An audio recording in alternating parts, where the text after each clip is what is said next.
Hello, hello, hello, hello. I am so excited that you are here to watch this video. I'm not sure if you logged on to the webinar or if you're watching the replay on YouTube, but needless to say, I am so excited that you're here, that you're in the room, and that you are going to be a part of this masterclass, Breakthrough to Your Destiny with Ayesha. So without further ado, if you haven't already, subscribe to my YouTube channel. Make sure that you follow me on Instagram and Facebook as Ayesha Louis. I'll have the information down below in the description. I'm gonna jump right into this. So I definitely want to start off with a quote from the book that I wrote called "If It Ain't One Thing, It's Another." And the quote is, "I am walking toward my destiny, doing the work to heal daily and seeking God to guide me toward purposeful living." So I want to help you move from being stuck and settled. We can be stuck and not even know it. We're just moving in circles, like consistently and constantly. And so I always like to tell the story of Peter. Of course, this is a very popular story, but just the breakdown of it is that Peter and Jesus are out walking, and I'm giving you really a shorter version of it. Peter and Jesus are out there walking on water, and the winds start to blow, and the waves start to move, and there's all this stuff going on, and Peter, as he's walking, he's getting closer and closer, but as he starts to see all of the elements and things going on, he begins to take his eyes off of Jesus. And of course, what does he do? He begins to sink. And just like many of us, what do we do in life when things start raging? The kids aren't acting right, the friends are cutting up, social media is going out of control. We tend to, finances are uncontrollable, to say the least. Just COVID is going on, pandemic, joblessness, and simple stuff is like just going to work and being frustrated with that. We take our eyes off of Jesus and we begin to sink. And there came a point in time in my life where I did the same. But Jesus rescued me from despair, from unforgiveness, from depression, from guilt, and from destruction. And he can do the same thing for you. That's why this masterclass is here today, to help you with some tools to kind of move through life, and practical things that I did to help me through this time. So during these hard times, as challenging as it may seem, we must, it's imperative that we refocus our attention on what's important. The winds, the waves, and the storms are not important. And trust me, you'll hear a little bit about my testimony and what I've been through a 10-year season. There were plenty of storms, plenty of rain, and I had to refocus my attention as well. So take a moment and reflect. What has your attention right now? The bills, the kids, the rumors, the job. What has your attention? I understand because everyone and everything around me began to look similar in those different situations, and it started to feel familiar, that I needed to be the change that I wanted to see in my environment. I grabbed a hold of my healing and making sure that I was responsible for my own personal healing, right? They may have abused you. Listen, I am telling you, I wrote an entire book about it. So I get it, right? But they may have abused you. They may have stolen from you, lied on you, but it is still your responsibility to heal. Now, it may be true that hurt people, but healed people heal people as well. And life is a bunch of moments woven together, but sometimes we allow those moments to run on And it's a journey of 2 weeks has taken 40 years. So now I want you to really think about that. What situation or situations or people have you going in circles? Have you on a journey that was literally supposed to take you 2 weeks, and you're looking around and it is 5 years, 3 years, 7 months, way too long. So we are not designed to stay stuck in the moments, but to experience them, to move through them, and hopefully learn something to carry on with us during this journey. So I have a few tools that I want to share with you that help me navigate the toughest years of my life. And this actually is out of my book. This is just like a synopsis. Definitely get your hands on. If it ain't one thing, it's another, for sure.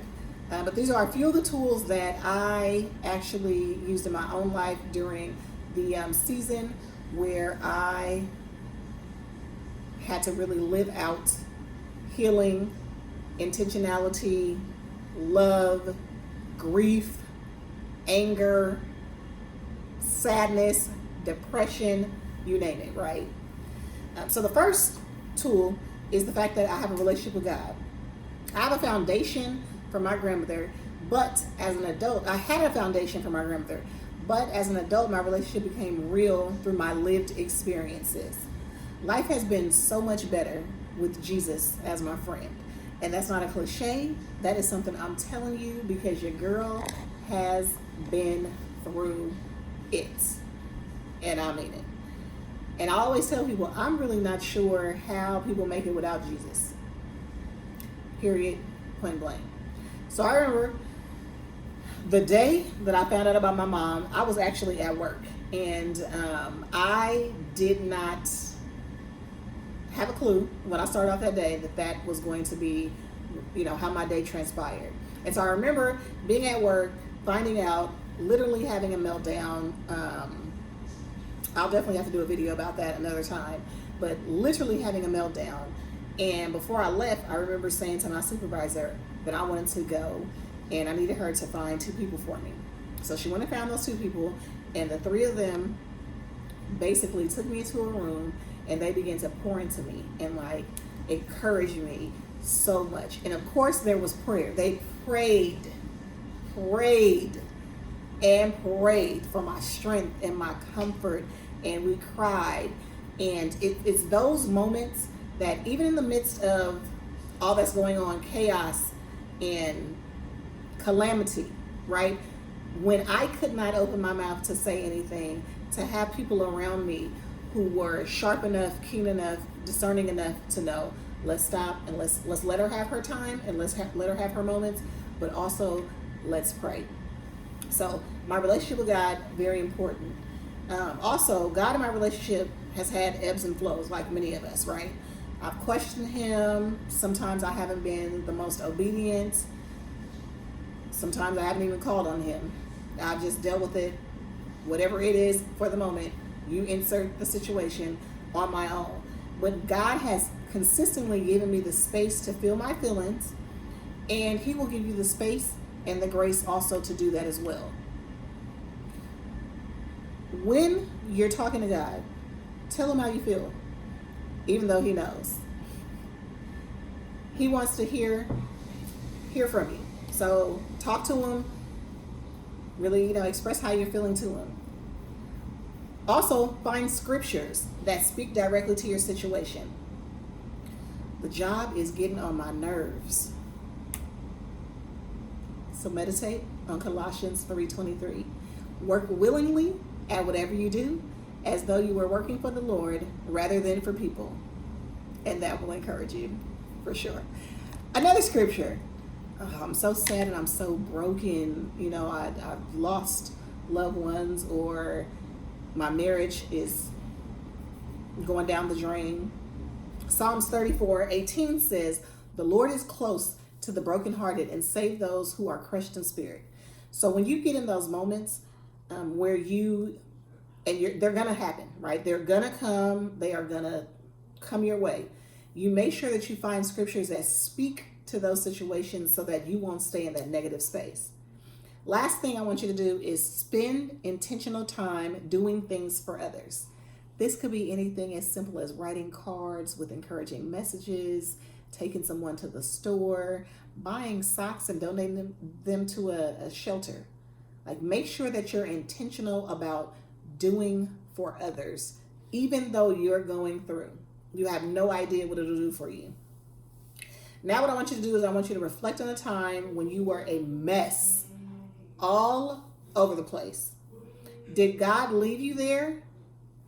How did you end up there? Decisions, listening to others, listening to the scared you. So don't forget, make sure you have a relationship with God. Another tool that I used during the 10 years, just these are tools that I use now, but this is specifically around the 10-year season that I went through where, and I don't think I mentioned that, so let me back up and say that. So this is a 10-year span of time where my sister, who is right under me, had an aneurysm. She was in a coma. She was in the hospital for over a month, and then she had to come home and recover as well. My mom was murdered by her ex-boyfriend 6 months later. I had an ex-boyfriend who kind of walked me through my sister, or walked with me. I won't say walked me through, but walked with me through my sister and my mom. He committed suicide. I also lost the most influential person in my entire life, which was my grandmother, who literally was like, aside from Jesus, my foundation. She was gone, literally. Saw her that morning, gone by the afternoon. And then the last thing was my now ex-husband walked out during the pandemic. So the first, again, tool that I use is my relationship with God. Second tool, make sure that you're honest about your feelings. I stood by my sister while she fought to stay here for months. My mom was killed at the hands of someone who claimed to love her. My ex-boyfriend killed himself. My grandmother died. Saw her in the morning. By the afternoon, she was gone. And then now my ex-husband looks at me and tells me he no longer wants to continue on in our marriage. Mind you, this is at the beginning of the pandemic. That's a lot to deal with.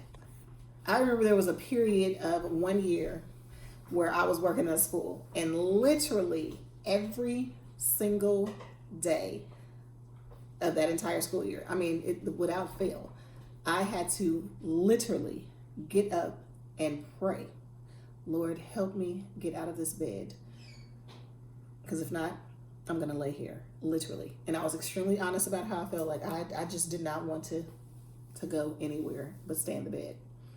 I didn't want to have broad shoulders. I didn't want to carry everyone like I had always done. There were times when I was extremely angry, heartbroken, sad, disappointed, grieving, and I was okay with not being okay, not having the answers. But I also had to be brutally honest about my feelings with God, with myself, and especially with others. As you can imagine, after going through each of these situations, people wanted to support me. And there were the times I did not want to be bothered even with myself. But what I can tell you is, what I learned is, one, not to suppress my feelings. It is not healthy at all. Period. I had to learn how to tell people no. I often would say yes, yes, yes to just about everything. I don't even think no was in my vocabulary for the most part. But in order for me to sit with my feelings, feel my feelings, I had to learn how to say no to some situations and some people. And then I also spent intentional quiet time. And that quiet time was just away from the masses or the people or the crew or my community. I would, simply just sit in the house, listen to music, write, whatever it is that I wanted to do. Was my quiet time, because I have always been a person who loves to connect people and loves to be with people. That's just like my personality. But in those moments, I really needed to sit with my feelings and, feel them, cry them out, write them out, I don't think I did too much screaming, but definitely write them out, cry them out, and just reflect on a lot of stuff. I do remember after my mom's trial, I had no idea the massive weight and heaviness that I was holding on to as a result of my mom's trial. And so I remember after my mom's trial was over, the sentencing was done. Literally, the day of the sentencing, I looked around and I was like, I cannot do this anymore. And so what I did was I booked a room for myself and my boys for a couple of days in a city that was, about 45 minutes away. And I told my siblings where I was and literally turned off my phone and was not bothered for, I think it was 2 to 3 days. We just, went to restaurants, ate, hung out, rested. I cried, I wrote, I did a lot of stuff that just, I didn't even know that I needed to do, because I had been in the moments of just moving and being there for others, as well as, being there for my children and things of that sort. But at that time, I just needed to take some time to myself. I needed the time to reset as part of my healing as well. It was very intense. So again, my relationship with God, making sure that I'm honest about my feelings, not suppressing them, telling people no, and then spending intentional, quiet time, or just time away from people. Your quiet time, again, may involve music or writing and things of that sort, like mine did. Now, the next 3 tools are not only tools that help me navigate the toughest years of my life, but they're also ways that I coped with grief.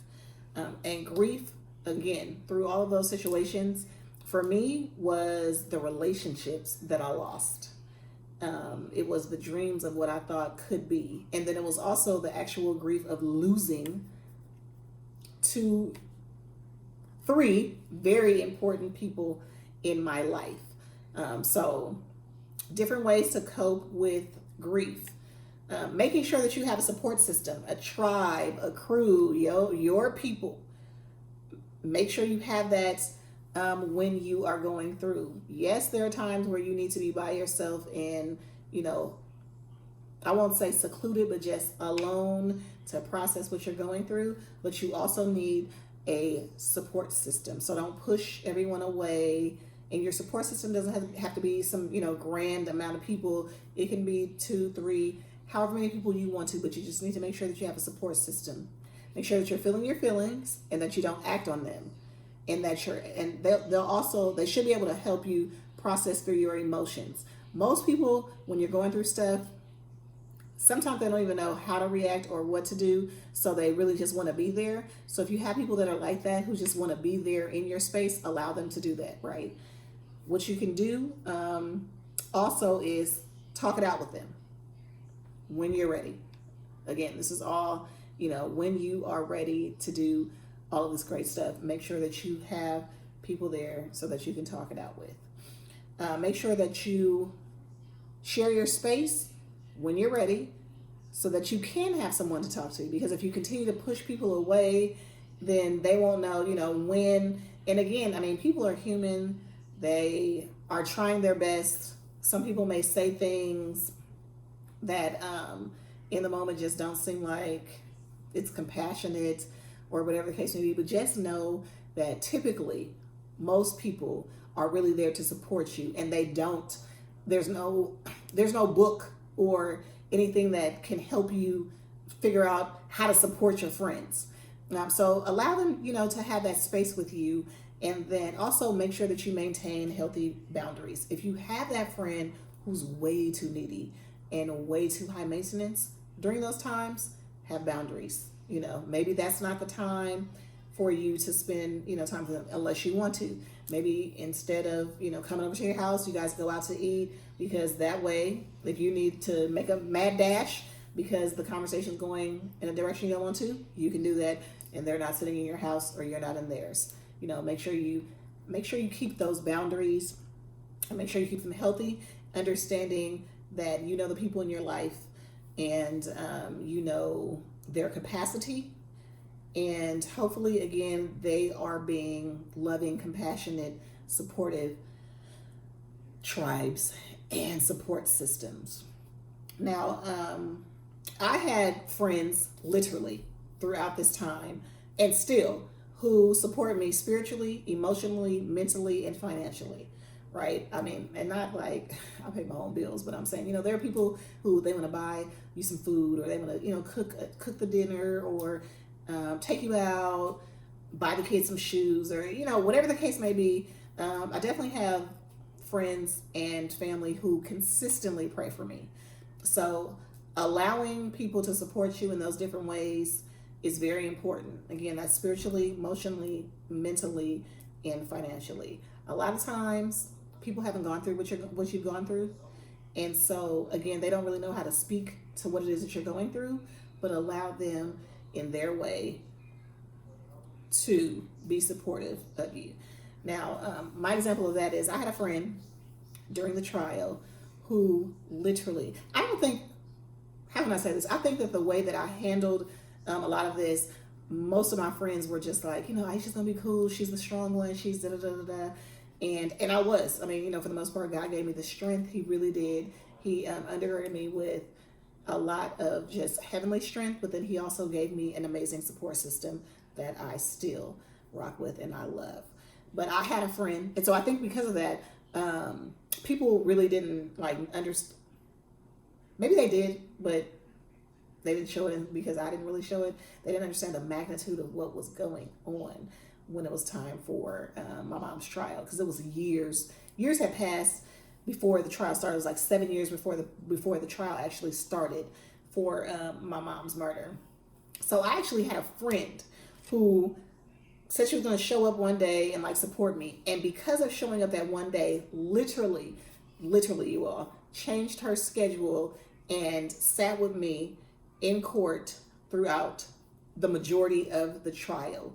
And I mean, you cannot pay people to be friends like that. That's a genuine friendship, to literally rearrange your schedule. I'm talking about business wise and everything, and be there with me during one of my roughest times, where I didn't even know what I needed. I didn't know who I needed. I didn't know what to even ask for, because this is something I'd never been through.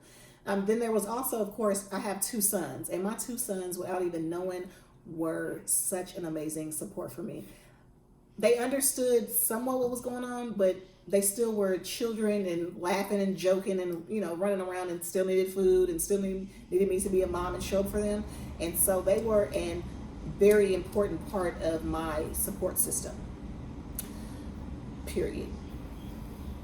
Because at the end of the day, I could not stop being a mom.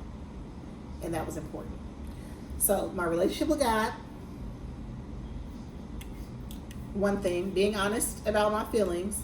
Number 2, having a support system around, for sure. Then there's forgiving daily. Now, forgiveness, I feel, is a taboo conversation that it's like a love-hate relationship. But I learned during these times that forgiving daily was important. Forgiveness is not about the person who harmed you, but about freeing yourself. I remember when I found out about my mom, I was completely shattered. And there was also times where things were happening, relationship-wise, and as opposed to me internalizing all that stuff, I had to really forgive others. Listen, you did that. I'm not going to hold on to that, but I'm also going to forgive you because I don't want to hold on to that. So forgiving daily definitely includes forgiving yourself, because a lot of times we beat up ourselves for all types of things. Situations we're getting into, whether it's financially, relationally, you taking on a job, just whatever. Forgive yourself. You are most likely doing the best that you can with the situation and the circumstances. Give yourself a little grace. It's going to be okay. Forgive yourself. I also had to forgive others.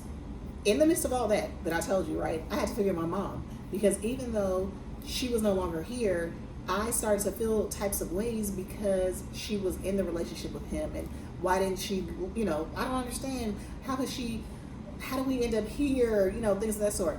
I had to forgive Tyrone. I was upset that he committed suicide. Like, sir, why couldn't you say something to me? That really bothered me. So I had to forgive him.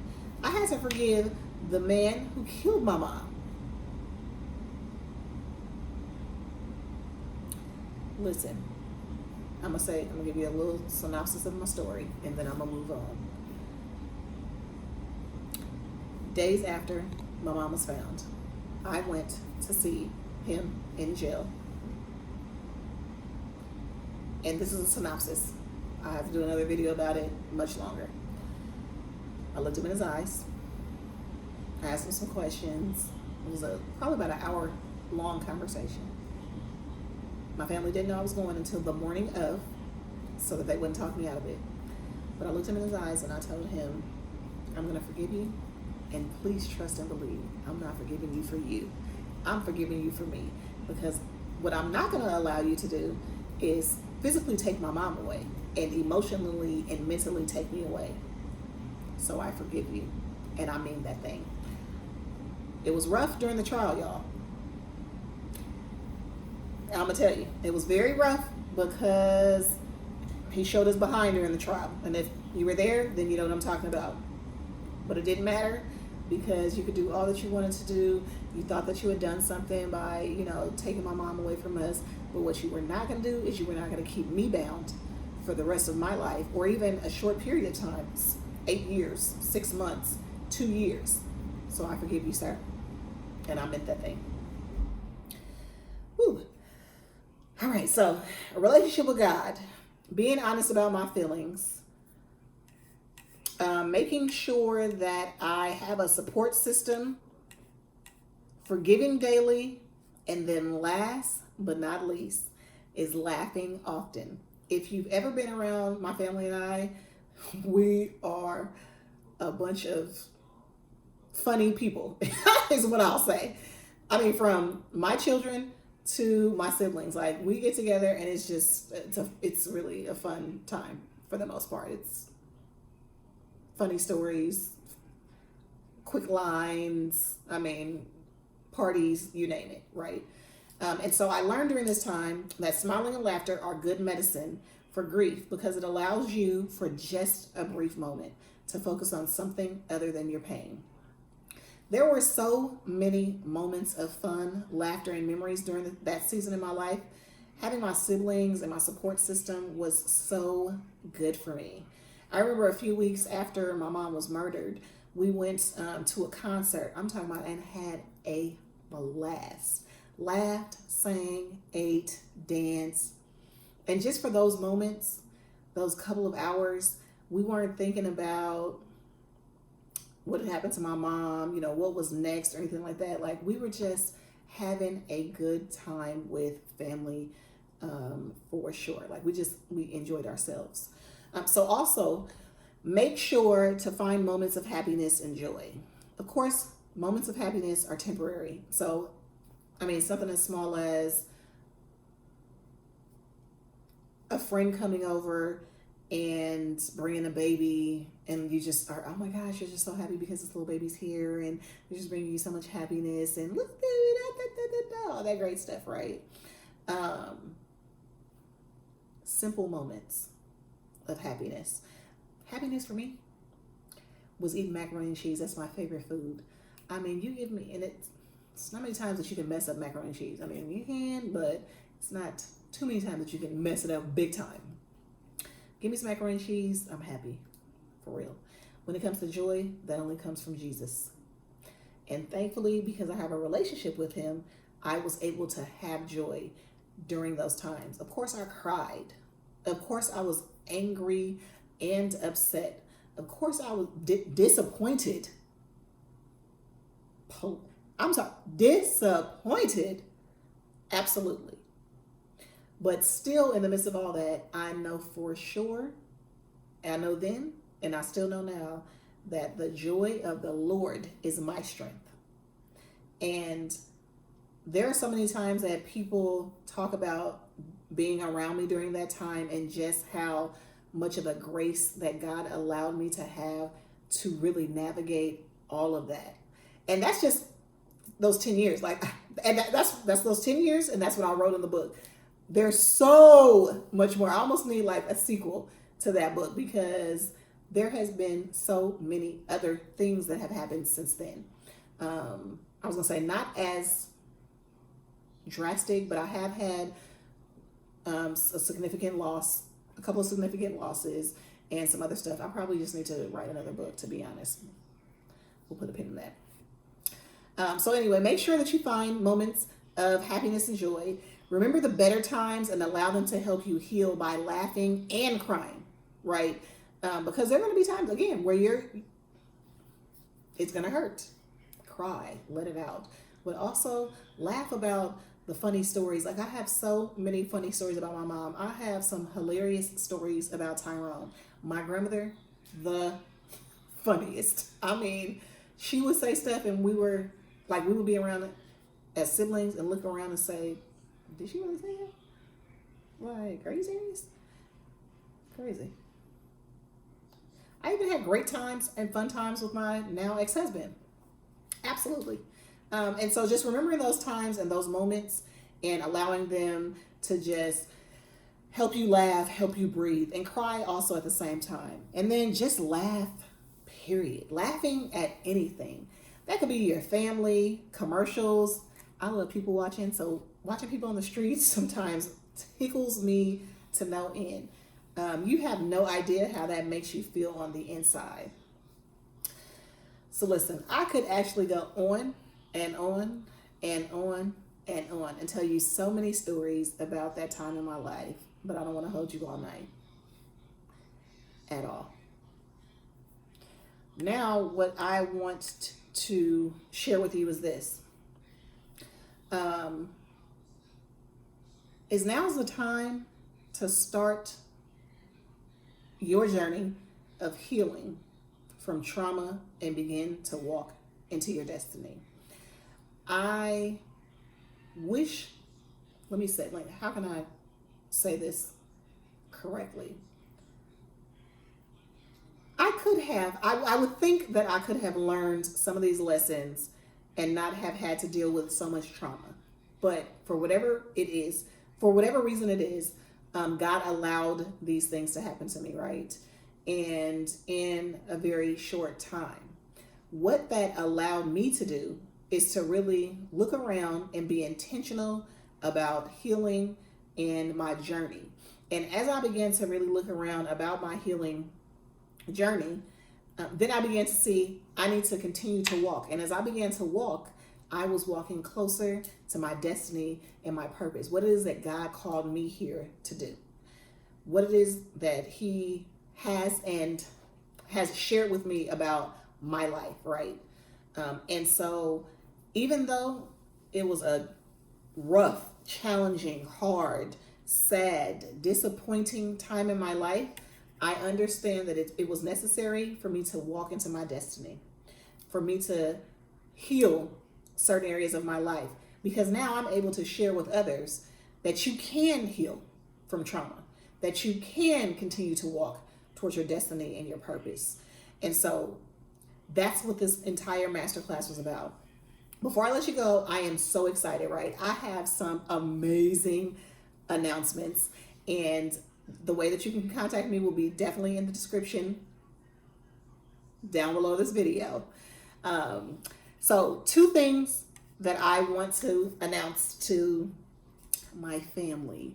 One is I'm going to be starting what's called my Forever Family. I am so excited about this. My Forever Family. And if you know anything about me, I can't even help it. I'm a teacher by nature. Like, it's just crazy. Crazy. So 1, I want you to join my Forever Family. The purpose of my Forever Family is that hurt people, heal people, love people, and bless people. can you stand a bit more peace, strength, and love? This particular Forever Family has 7 pillars that will guide every experience through the Forever Family experience. And I'll be sharing more of that soon on my social media accounts as well as here on YouTube. You can expect a ton of things, right? But you can really expect accountability, confidence, clarity, and healing, as long as you're willing to put forth the commitment and the effort. I am guaranteeing that you will get accountability, confidence, clarity, and healing. Now you're probably wondering, exactly, Ayesha, how are we going to do this? I'm glad you asked. So there's going to be bi-weekly check-ins through this portal that I have on my website. You'll have access to a safe community to discuss your journey on my website. There will be journal challenges every 3rd, 4th, and 5th of the month. I know you're wondering, why did she choose 3, 4, and 5? Numbers are huge for me. And I'm listening to what I heard the great creator say to me. So I'm being obedient. 3rd, 4th, and 5th of the month, there will be monthly sessions where we'll all gather together. And if you can't meet on those particular days, just again, it'll be once a month that we'll all get together. And it will be virtually for sure. And then at some point, I want to expand it to in person. If you can't make it on those days, you'll have access to the replays if you are going to miss that particular day. And what we will do during those monthly meetings is we'll be having all types of relevant topics based on the 7 pillars that will guide the Forever Family. And then you'll also have some takeaway little tasks and assignments to continue your reflection, and then so much more. My plan is to bring in different guests and just like have some fun, but also make sure that you have a community that is holding you accountable for your healing process as you walk out this journey of destiny and purpose. Now, I know you're wondering, Ayesha, that sounds great. Yes, it does. And of course, there's going to be an investment, a monthly investment.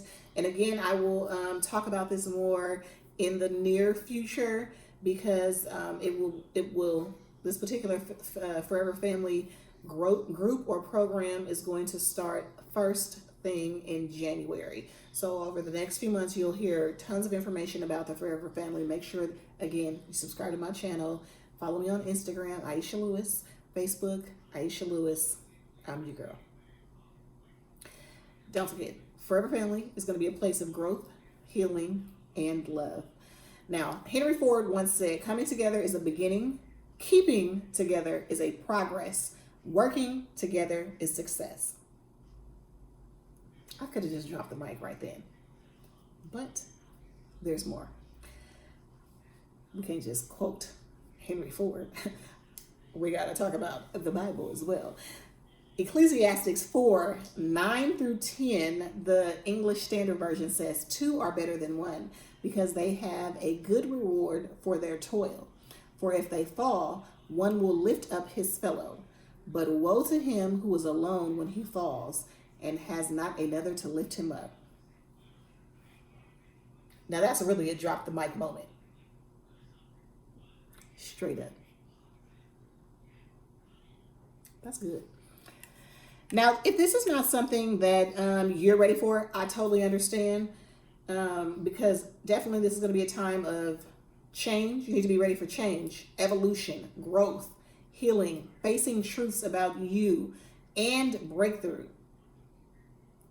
Like, it's going to be some fun times, but it's definitely going to be some, in order to heal, it's hard. And it's not always cute and prim and proper at all. So I think that this will be a good time for you to really do some reflection and become a part of the Forever Family. Again, this is going to be a virtual experience when we start off, but my plan is to really branch out and have it in person as well. And so I'm really excited about the future of the Forever Family. And then my second announcement is that I am going to be launching a new program. So, as we just discussed in the masterclass, as you heard, I have encountered several traumatic events, and then I realized during those traumatic events that I could not stay settled in my suffering. So I made sure that I took the necessary steps of healing to break through to my destiny. So I'm ready to help you break through to your destiny as well. My love for people, speaking, planning, encouraging, and connecting people has led me right here to destiny and purpose. As I began to look around at the areas in my life that had me stuck and unable to move forward, I noticed that there was a trend. And now I have managed to move through all of the broken areas of my life and walk into my destiny, along with God helping me and holding me and carrying me through many of it as well. So, do you want my help building your confidence, gaining greater clarity, and moving toward inner healing? Let's talk if you're interested. I've created this new program, Amazing, that's going to be starting soon with individual and group sessions. When I say I'm so excited, I am so excited. Again, there's going to be individual and group sessions, and all of the information will be is on my website. You can set up a free consultation via my website. I would love to sit and chat with you and see if this is something that you would like to do. Again, I'm offering individual and group sessions, as well as the Forever Family aspect, two separate things. Listen, I am so excited that you spent this time with me, that you have made it all the way to this point. So I'm going to leave you with this. I remember a few years ago, I spoke at my grandfather's funeral. I don't even know why I just said funeral, it just came out of nowhere. I spoke at my grandfather's homegoing service, and I challenged the people there to think about and reflect about their dash. The dash is the forever feeling that you leave people with when you encounter them daily. I'm talking about the clerk at the store, the driver on the freeway, your boss, them kids that just don't want to listen because now they're teenagers and they think they know everything. Even them. I want to help in some way and not hinder people. So I'm intentional about the way I encounter people. Are you? You need to think about that. Are you just flying off the handle? The kids didn't wore you out, so now you're at the store and you're being real ugly with a bad attitude to the clerk. Not okay. Not okay. Typically, when you leave someone's presence, how do they feel? Well, for me, it's been about healing, and in order for me to show up and be encouraging and motivating, which hopefully it is, hopefully that's what I am to people that encounter me, right? Healing has been intentional. It's been a daily process that is not easy. Trust me, at all. Did you hear me say it's daily and it is intentional? But when I tell you the benefits outweigh staying stagnant and stuck.